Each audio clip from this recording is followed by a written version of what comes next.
Tout roi, autrefois, avait un bouffon. Tout bouffon, autrefois, avait un roi.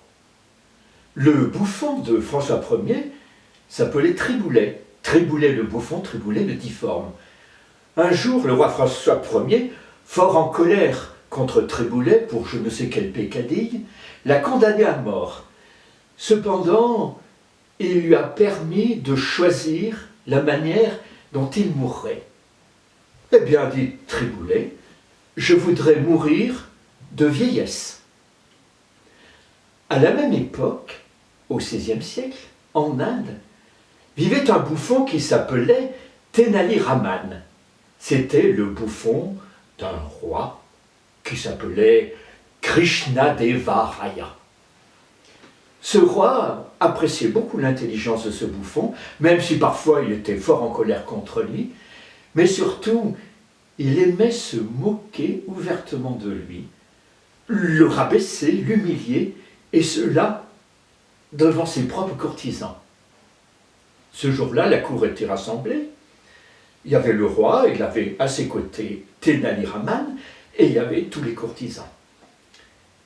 Le roi s'est levé et a dit « Aujourd'hui, j'ai envie de vous raconter un rêve que j'ai fait la nuit dernière. Et dans ce rêve, Tenali Raman, tu étais à mes côtés. Tous les deux, nous marchions sur un chemin très étroit, bordé de deux fossés. Un fossé sur ma gauche qui était rempli de miel, et un fossé, passez-moi l'expression, qui était rempli de merde. Et comme le chemin était étroit, nous avancions un peu en chancelant, en titubant. À un moment, nous avons glissé tous les deux. Moi, je suis tombé dans le fossé rempli de miel, et toi, Tenali Raman, tu es tombé dans le fossé rempli de merde. Tous les courtisans ont commencé à rire. Le roi a poursuivi. J'ai réussi tout de même assez rapidement à sortir de ce fossé rempli de miel et à me retrouver sur le chemin, non sans goûter ce doux miel qui enduisait tout mon corps. Et toi, pendant ce temps, tu te débattais comme un malheureux et tu t'enfonçais de plus en plus dans la merde. Et c'est à ce moment-là que je me suis réveillé.